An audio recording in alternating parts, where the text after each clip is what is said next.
I was not supposed to see it. That is what she was counting on.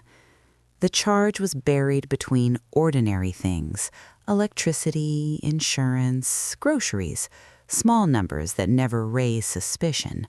But this one was different. $4,820. Airline, beach resort, private spa package.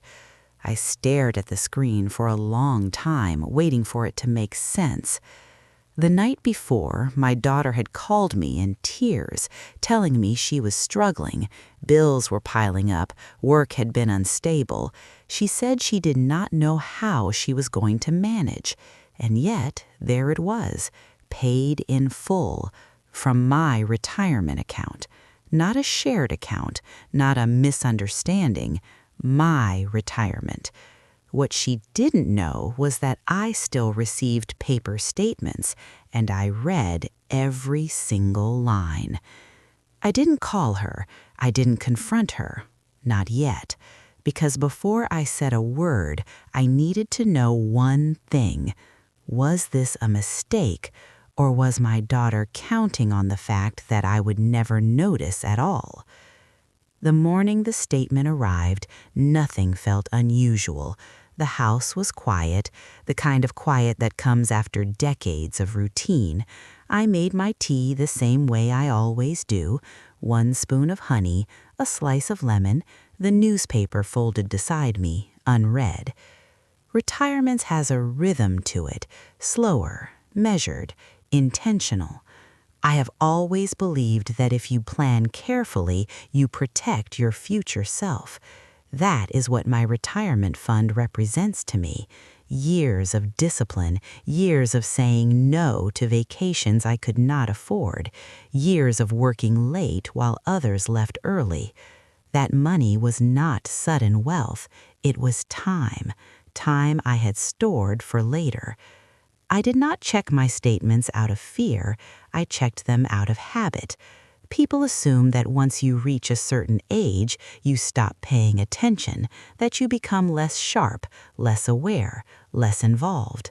I have never been that woman. So when I opened the envelope that morning, I was not looking for a problem. I was looking for confirmation. Confirmation that everything was exactly where it should be. The first page was ordinary: utilities, property taxes, insurance premiums.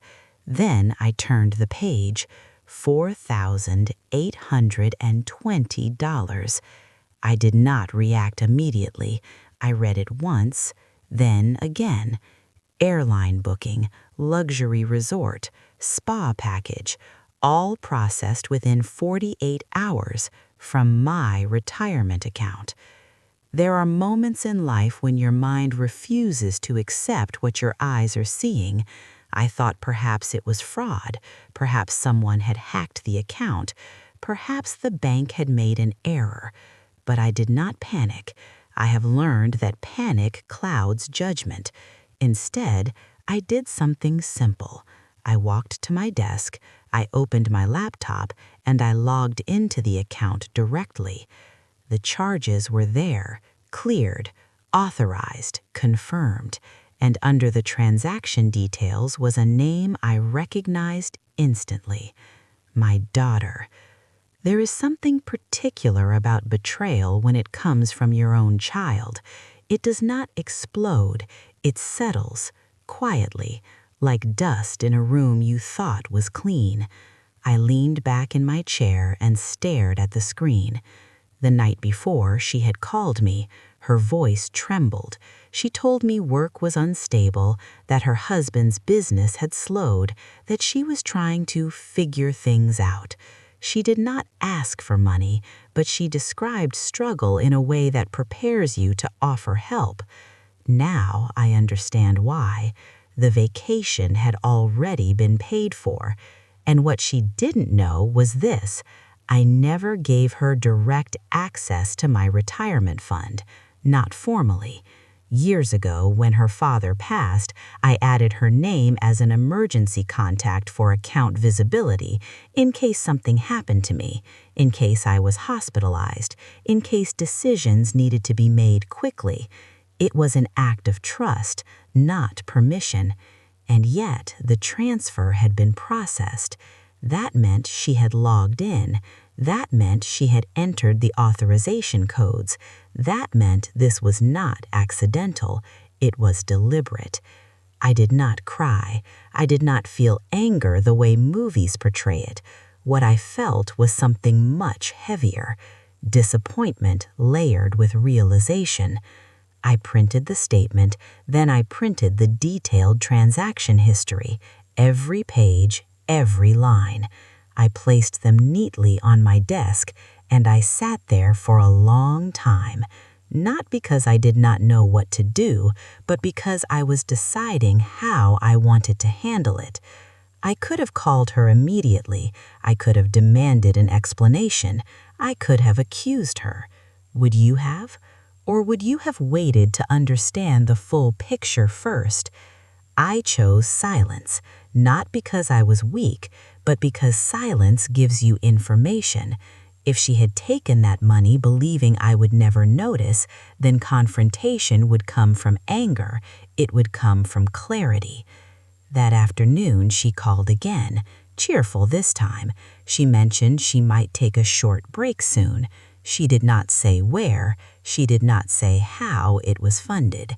She did not mention my retirement account. And in that moment, I understood something clearly. This was not desperation. This was an assumption. She assumed I would not check. She assumed I would not question. She assumed I would not challenge her. She assumed age meant inattention. She was wrong. But I did not tell her that. Not yet. Instead, I folded the printed receipts. I placed them inside a simple brown folder, and I set them aside. Because before I said anything, I wanted to see one thing. How far was she willing to go with a lie she believed I would never uncover? 2 days after I saw the charges, my daughter came over. She did not call first. She rarely does anymore. She has her own key. I gave it to her years ago when I still believed access meant closeness. I was in the kitchen when I heard the door open. "Mom?" she called, light and familiar. "I'm here," I answered. She walked in smiling, holding a small bag from the bakery down the street. Blueberry muffins, my favorite. A thoughtful gesture, or perhaps, I realized later, a strategic one. She kissed my cheek and placed the bag on the counter. "You look tired," she said, studying my face. "I slept fine," I replied. She nodded slowly as if filing that information away. We sat at the table with coffee between us, steam rising, afternoon light stretching across the floor. Everything looked ordinary. That is how betrayal prefers to appear. Ordinary. She began talking about work, how unpredictable it had become, how management was restructuring, how she felt uncertain about the future. I listened, not interrupting, not accusing, just listening. Her voice shifted slightly halfway through. "Sometimes I wish I could just get away for a few days," she said softly. "Clear my head." There it was, a test. She watched me carefully when she said it. I kept my expression neutral. "Everyone needs rest," I said calmly. She nodded. "Yes, but not everyone can afford it." That sentence lingered in the air between us. Not everyone can afford it. The woman who had just charged nearly $5,000 to my retirement account. I took a slow sip of coffee. "Are you managing?" I asked gently. She hesitated just long enough to make it convincing. "I'm trying. It's just, everything feels heavier lately." The performance was subtle, not dramatic, not theatrical, just enough vulnerability to activate a mother's instinct. For a moment, I felt it. The urge to say, "How much do you need?" The reflex to fix it. That reflex is powerful. It has carried many parents into quiet financial ruin. But I remembered the statement, the airline, the resort, the spa package. I folded my hands on the table. "If you ever need advice," I said evenly, "we can look at things together. Not money, advice." She shifted in her seat. That might help, but her tone had cooled slightly. She expected something else. Later that afternoon, she moved through the house casually, opening cabinets, checking the mail, glancing at the small stack of papers on my desk. She has always been observant. What she did not know was that the folder containing the receipts was no longer on the desk. It was in my bedroom drawer, locked. At one point, she asked, almost casually, "Do you still check your investment statements every month?" The question was light, too light.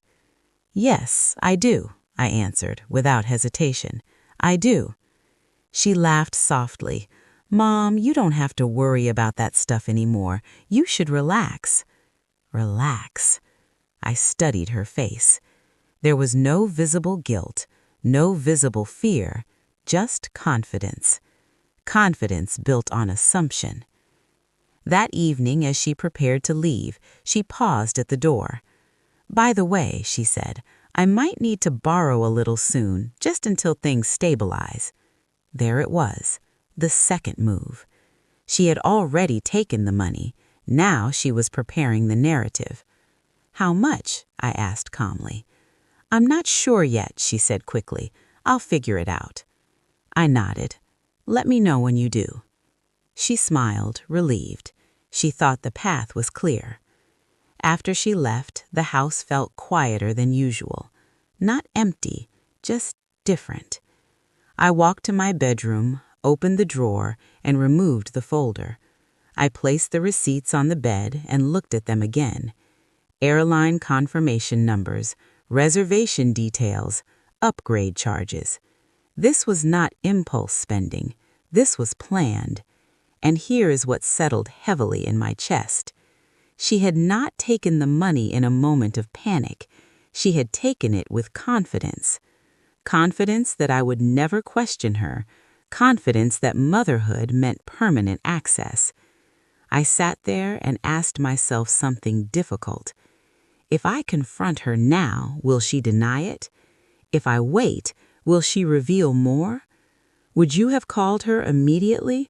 Or would you have allowed her to continue building a story that you already knew was false? I chose patience, not because I was unsure, but because clarity becomes stronger when someone believes you know nothing, and I wanted her to believe exactly that, for just a little longer. The second statement arrived on Thursday. I knew it would. Not because I wanted more proof, but because behavior rarely stops after one success.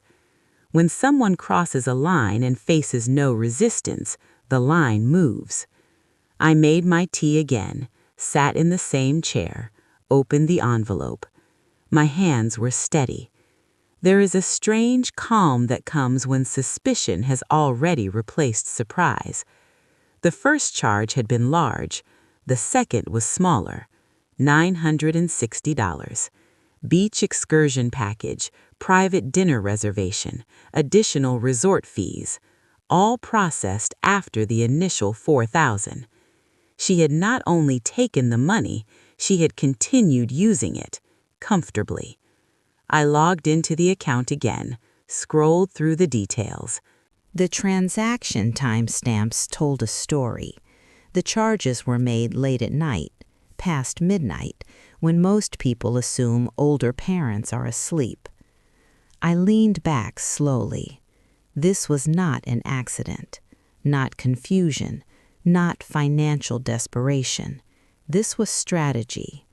And the part that struck me most was not the amount. It was the assumption behind it. She assumed I would not monitor. She assumed I would not calculate. She assumed retirement meant passivity. She was wrong, but she did not know that yet. I printed the second set of receipts, placed them neatly behind the first. Then I did something I had not done before. I called the bank, not to report fraud, not yet. I asked questions about authorization logs, about login history, about device access. The representative was polite, professional. Yes, the transactions were processed using two-factor authentication. Yes, the codes were entered correctly. Yes, the login matched a device previously approved under my emergency contact access. Emergency contact. I thanked her and ended the call. There it was. She had used the very access I gave her to protect me. Protection had become permission. I sat quietly for a long time after that. You reach a certain age and people begin speaking around you instead of to you, about you instead of with you, for you instead of asking you. I have watched that shift happen gradually. Doctors look at children first. Bankers assume oversight. Family members say, "It's easier if I handle it." It starts softly. It ends with ownership slipping. This was not only about money, it was about position. Later that evening, my daughter called again. Her voice was brighter this time. "Mom, you won't believe how beautiful the ocean looks this time of year," she said. The ocean. So she was already there. She had not told me she was traveling, had not mentioned dates, had not asked if I needed anything. She described sunsets, room service, much needed rest. I listened. She laughed lightly at something in the background. Music played faintly. She was relaxed. "Are you okay?" she asked suddenly. "Yes," I replied evenly. "Why wouldn't I be?" "You just sound quiet." "I am listening," I said. There was a pause. Then she changed the subject. After we hung up, I placed the phone face down on the table. She had taken my retirement money to fund luxury, and she had the comfort to call me from the resort. That was the moment something shifted in me. Not anger, clarity. This was no longer about catching her. It was about teaching her. I walked to my desk and opened a blank notebook. I began writing down dates, amounts, statements, login confirmations, not because I planned to escalate legally, but because documentation creates authority. If you speak from memory, people argue. If you speak from paper, people freeze. Would you have confronted her immediately after that phone call? Would you have demanded repayment while she stood on the beach? Or would you have waited until she returned, confident and comfortable? I chose the latter, because confrontation feels different when someone believes they are safe. I closed the notebook, placed the folder inside it, and I decided something quietly important. This conversation would not happen over the phone, not through text, not in private whispers. It would happen face to face, with evidence between us. And she would understand very clearly that I had seen everything. She just didn't know it yet. She returned on a Sunday. I knew because she texted that morning. "Back home, exhausted. Can I come by later?" I read the message twice. Exhausted. I imagined the ocean, the spa, the private dinner. "Yes," I replied. "Come for dinner." She responded with a heart. I spent the afternoon cooking her favorite meal: roasted chicken, garlic potatoes, green beans with almonds. It would have looked from the outside like any other Sunday. That was intentional. When someone believes everything is normal, they relax, and relaxed people reveal themselves. She arrived just around 6, tanned, rested, smiling. She kissed my cheek and placed a small souvenir bag on the table. "I brought you something," she said lightly. Inside was a scarf, bright, expensive, unnecessary. "How thoughtful," I said. She began telling stories before she even sat down. How beautiful the resort was, how much she needed the break, how lucky she felt to have escaped for a few days. I listened carefully, not interrupting, not correcting. She did not mention the cost. She did not mention the account. She did not mention my retirement. At halfway through dessert, she leaned back in her chair. "Mom," she began gently, "about what I mentioned before I left." There it was, the loan request. She folded her hands in front of her, expression soft. "I'm still trying to stabilize things," she said. "It would just help to have a little support until everything levels out." I studied her face. She looked confident, rehearsed, prepared. She truly believed the narrative she had constructed. And in that moment, I understood something clearly. If I handled it emotionally, she would deflect. If I handled it quietly, she would have nowhere to hide. I stood from the table without a word. I walked to my desk, opened the drawer, removed the brown folder. My steps were unhurried. When I returned, she was watching me with mild curiosity. I sat back down, placed the folder between us, and gently slid it toward her. "What's that?" she asked lightly. "I think it belongs to you," I said. She opened it casually at first, then her expression shifted. Page 1, $4,820, airline, resort, spa package. Her smile disappeared. She flipped to the next page. $960, excursions, private dinner, additional charges. The room became very quiet. No raised voice, no accusations, just paper. Her husband was not there, no audience, no spectacle, but the silence felt heavier than shouting ever could. She began, then stopped. Her eyes moved quickly across the numbers. Her fingers tightened around the edge of the pages. "You went through my account," she said finally. The deflection came fast. "No," I replied calmly. "I went through mine." That landed. She swallowed. "I was going to tell you," she said quickly.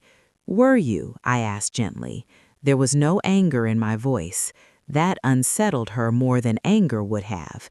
"It was temporary," she continued. "I meant to replace it before you noticed." Before you noticed. There it was, the assumption again. I folded my hands. "Why did you believe I wouldn't?" I asked. She did not answer immediately. Her confidence had evaporated. She shifted in her chair. "I didn't think you checked that closely anymore," she admitted quietly. The honesty was accidental, but it was real. I held her gaze. "I check everything," I said evenly. The air between us felt different now, not explosive, recalibrated. She began explaining, minimizing, framing it as oversight, but the evidence was already there. "Would you have shouted? Would you have demanded repayment on the spot? Or would you have let the silence do the work?" I let the silence sit, long enough for the weight of the pages to feel heavier than the amount itself. Then I spoke. "This is not about the money," I said softly. "It is about the decision." She looked up, and for the first time that evening, she did not look confident. She looked uncertain, and uncertainty is where accountability begins. She kept holding the papers as if they might change if she stared at them long enough. "I was going to replace it," she said again, more firmly this time, "before you even noticed." I did not respond immediately. There is something powerful about not rushing to fill silence. It forces the other person to hear themselves. "I didn't ask," I said finally. She exhaled sharply. Because I knew you would say no. That sentence told me more than any apology could. So you decided for me, I replied calmly. She shifted in her chair. You always worry, she said quickly. I didn't want to stress you out over something temporary. Temporary. $4,820, followed by another $960. Luxury charges, ocean views, private dining. Temporary. I reminded her gently, you said you were struggling. I am, she insisted quickly. I needed a break. You don't understand how much pressure I've been under. I looked at her carefully. I do understand pressure, I said. I worked 36 years to build that account. She looked away. It's not like you needed it right now, she added. There it was, the underlying belief that retirement money is distant, that time equals excess, that what is not immediately spent is not immediately valued. That money is my security, I said quietly. It is not unused, it is reserved. She pressed her lips together. You make it sound like you stole from me. The word hung between us. Stole. I did not raise my voice. If you take something that is not yours, without permission, what would you call it? Her shoulders stiffened. It's not the same, she said quickly. I'm your daughter. Exactly. That was the part that made it worse. She leaned forward. I wasn't trying to hurt you, she said softly. I thought you'd understand. What would you understand? I asked softly. That I deserve something good for once. The statement surprised me. You deserve something good, I agreed, but not at someone else's expense. She fell quiet again. For a moment, I saw something different in her expression. Not arrogance, not confidence, embarrassment. But embarrassment alone does not repair trust. Did you think I wouldn't check? I asked gently. She hesitated. I just didn't think you followed it that closely anymore, she admitted. There it was again, the assumption that age equals inattention. That account represents every year I showed up when I was tired, I said quietly. Every promotion I earned, every weekend I worked, every sacrifice I made. She did not interrupt. I didn't just take money, I continued. You tested whether I was still paying attention. She blinked. That's not fair, she said softly. It's accurate, I replied. She flipped the pages again, as if hoping to find a detail that would soften the truth. I was going to pay it back, she repeated. When? I asked. Soon. How? She opened her mouth. Then I closed it.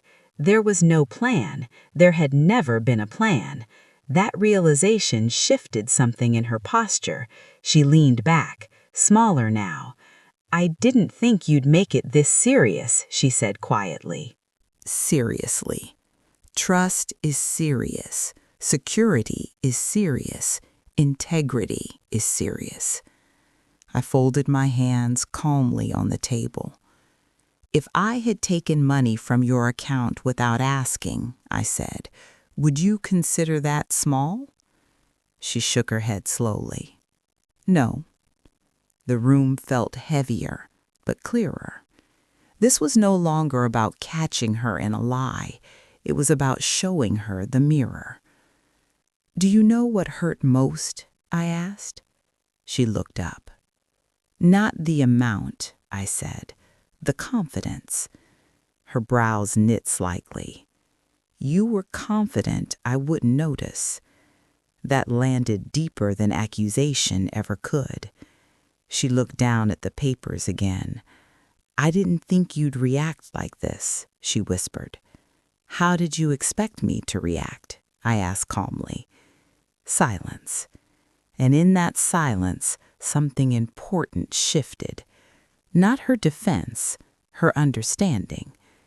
Would you have softened here? Would you have said it was fine just to avoid distance, or would you have held the line? I chose to hold it, because boundaries teach where apologies cannot. I need you to understand something, I said. This does not disappear because we are family. She nodded slowly. The confidence she carried into my house that evening was gone. In its place was something unfamiliar to her, accountability. And this was only the beginning. The room felt smaller after that, not because the walls had moved, but because the space between us had changed. She was still holding the receipts, but now they looked heavier in her hands. "What do you want me to do?" she asked finally. It was the first honest question she had asked all evening. Not a defense, not an excuse, a question. I did not answer immediately, because what I wanted was not revenge, it was a correction. "I want you to understand what you did," I said calmly. "I do," she replied quickly. "No," I said gently. "You understand that you got caught. That's different." That made her look up. For the first time that night, there was no performance in her face, only discomfort. "You didn't take money from an account. You took security from your mother." She swallowed. "That account is not luxury. It is stability. It is medical bills I haven't had yet. It is years I cannot work again." Her fingers tightened slightly on the pages. "I was going to put it back," she repeated. "And if I hadn't seen it?" I asked quietly. She had no answer. That silence told me more than anything she had said. I leaned forward slightly. "This is not about punishing you. It is about protecting myself." Her eyes filled briefly, but she did not cry. "Are you going to report me?" she asked softly. There it was, fear. "I have no interest in destroying you," I said calmly, "but I will not protect you from the consequences of your choices." She sat straighter. "What consequences?" she asked. I reached into the folder and removed a single page I had prepared that afternoon, a repayment outline, every dollar listed, every charge documented, a timeline. "I want every dollar returned," I said evenly, "with a written agreement." She stared at the paper. "A written agreement?" she repeated. "Yes." "That feels extreme." "No," I replied. "It feels clear." She exhaled slowly. "You don't trust me." The sentence was almost childish. Trust is not a feeling, it's a behavior. Her shoulders dropped slightly. "How long do I have?" she asked. That was progress. Now we were no longer debating whether it happened, we were discussing repairs. 6 months, I said, with scheduled transfers, automatic, not promises. She nodded slowly, doing the math in her head. "And if I don't?" she asked quietly. "Then I will take further steps," I said calmly. I did not elaborate. I did not need to. She knew I meant it. There is something unsettling about calm certainty. Anger can be negotiated. Calm cannot. She placed the receipts back into the folder and slid it toward me. "I didn't think you'd go this far," she said softly. "You went this far first," I replied. The truth settled between us. "Would you have softened here? Would you have cut the amount in half just to keep peace? Or would you have held the line?" I chose to hold fully, because partial boundaries invite repeated behavior. "I need you to hear something clearly," I said. "This is the last time you will ever access that account." Her head lifted. "You're removing me?" "Yes." Her expression shifted again. This time it was not anger. It was a realization. The safety net she assumed she had was gone. "That hurts," she said. "So did this," I answered quietly. Silence filled the room again, but this time it felt different. Less chaotic, more defined. She nodded once. Okay, she said softly.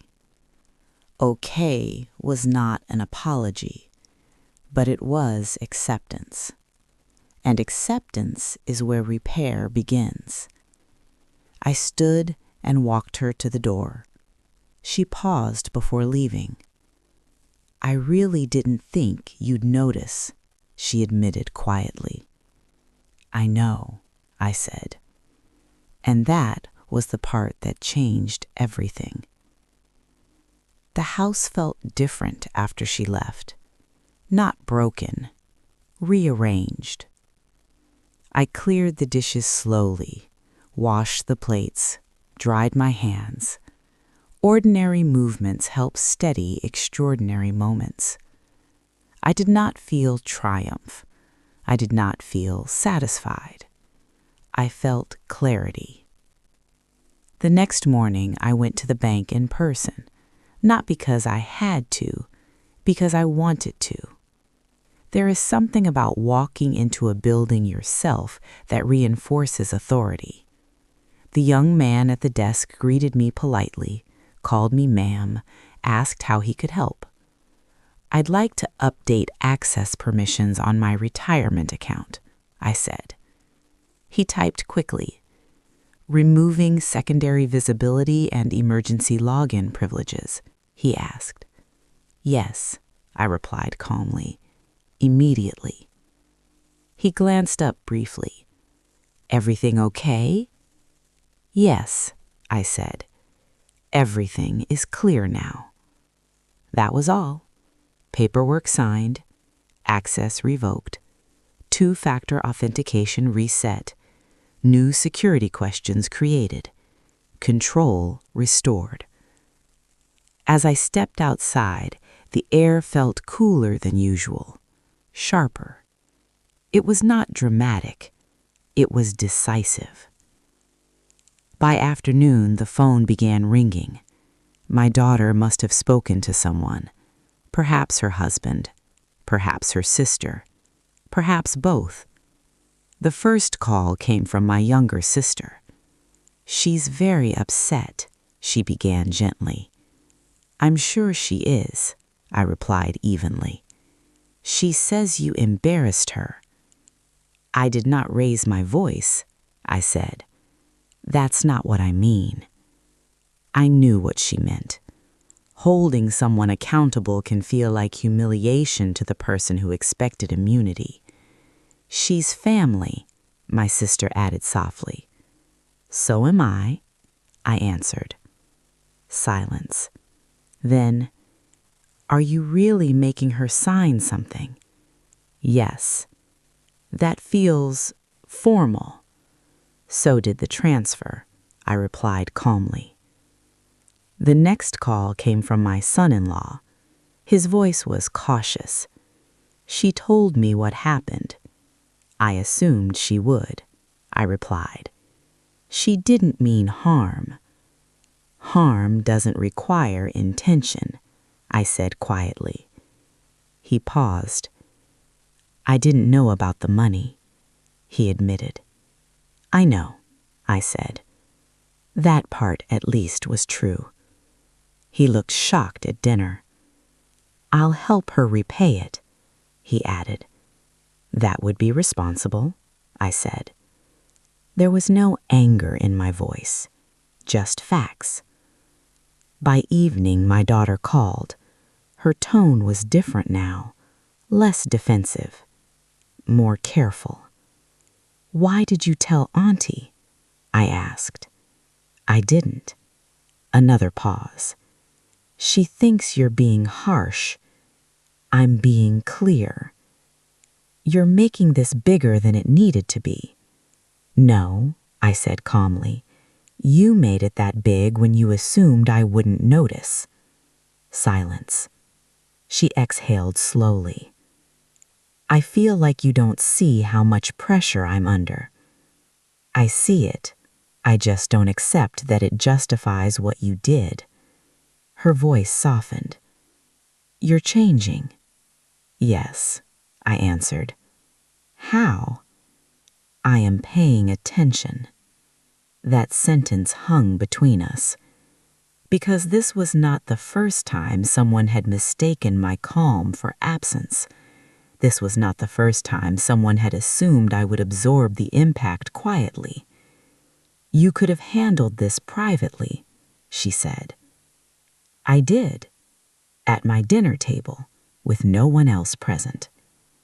That ended the argument. What unsettled her was not public humiliation. It was the loss of assumed authority, the realization that I was not passive. Would you have worried about what relatives thought? Would you have softened the boundary to avoid being labeled difficult? Or would you have accepted temporary discomfort to prevent permanent exploitation? I chose discomfort. Reputation inside a family shifts quickly when you stop absorbing everything. You are no longer the easy one, the generous one, the quiet one. You become the boundary, and boundaries make people uncomfortable, but they also restore balance. Before hanging up, she said something quietly. I didn't think you'd fight me. I'm not fighting you, I said gently. I'm protecting myself. The distinction mattered. When the call ended, I sat in my chair and allowed the silence to settle. This was not reputational damage. It was a reputational correction. For years, I had been seen as steady, reliable, always willing. Now I was also firm, and firmness when introduced late feels like rebellion to those who benefited from softness. But it was not a rebellion. It was a recalibration. And for the first time in a long time, I felt aligned with myself. Not angry, not bitter, aligned. And that was worth the discomfort. The first repayment arrived exactly 10 days later. $800, electronic transfer. No message attached.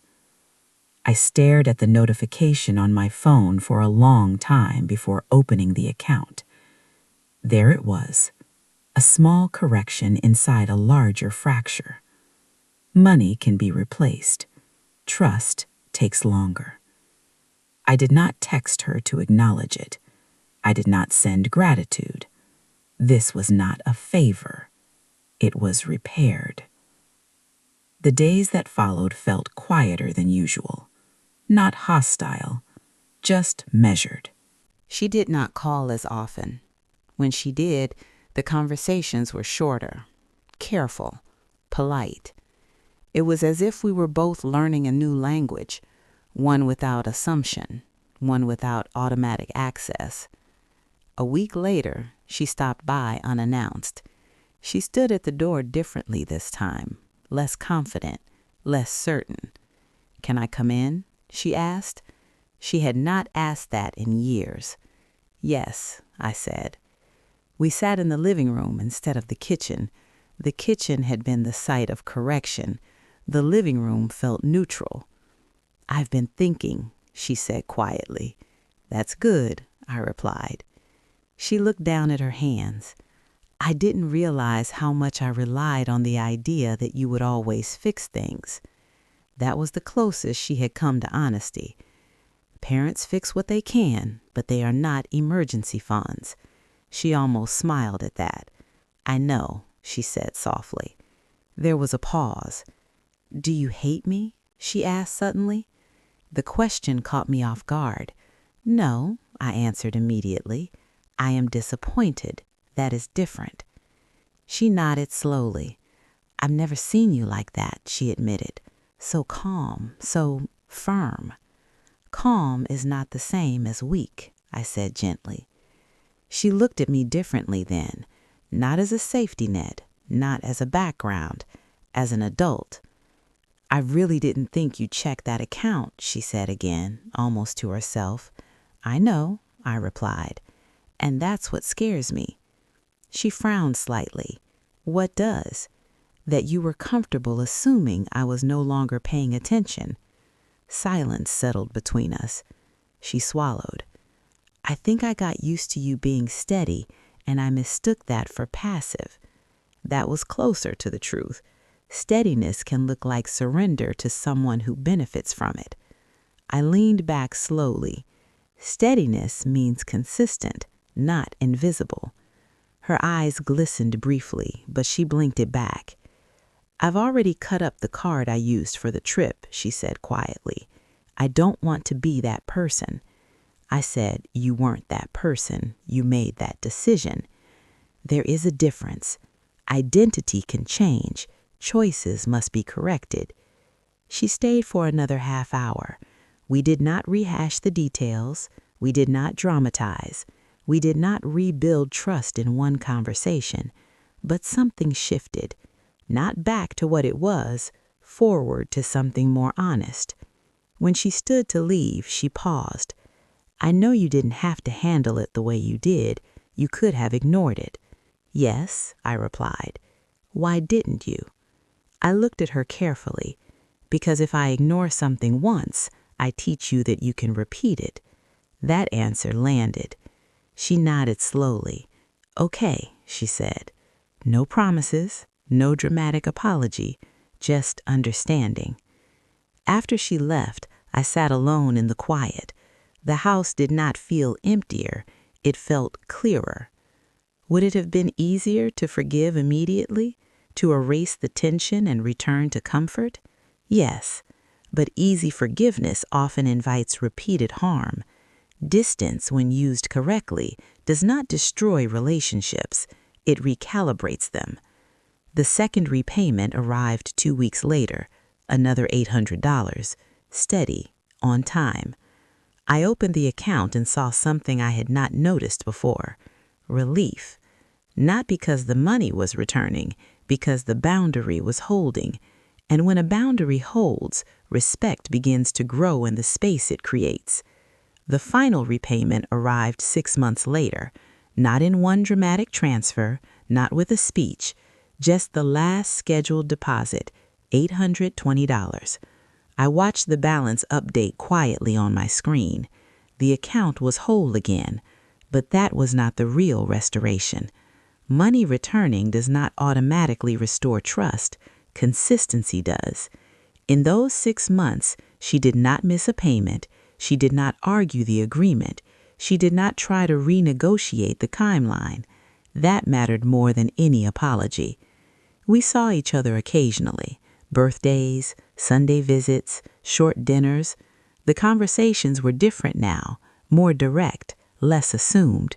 She asked before borrowing small things. She knocked before entering. She confirmed plans instead of declaring them. Small behaviors, but behavior is where respect lives. One afternoon, she sat across from me at the same kitchen table where the receipts had once rested. She said, I've been thinking about something.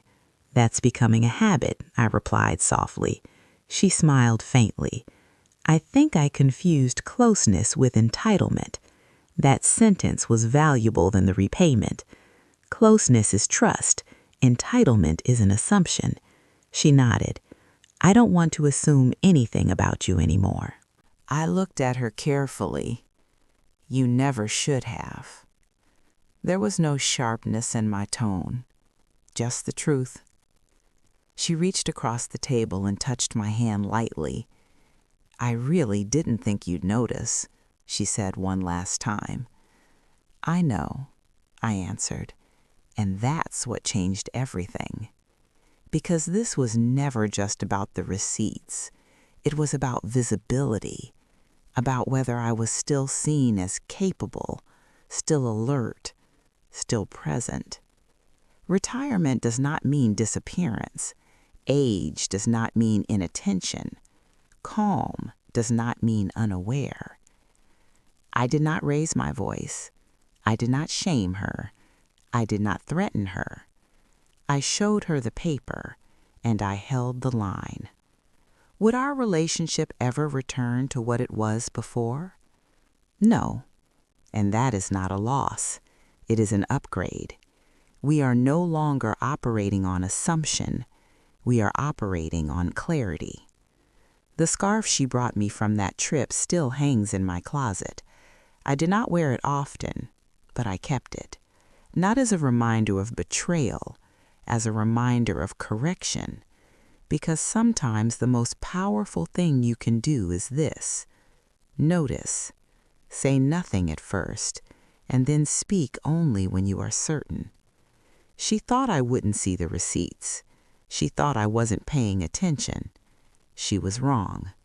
And that mistake rebuilt something neither of us expected: respect. If you were in my place, would you have confronted her immediately, or would you have waited like I did? Either way, one thing is certain. Peace does not come from avoiding conflict. It comes from handling it with steadiness. And I am still steady, only now I am also unmistakably clear.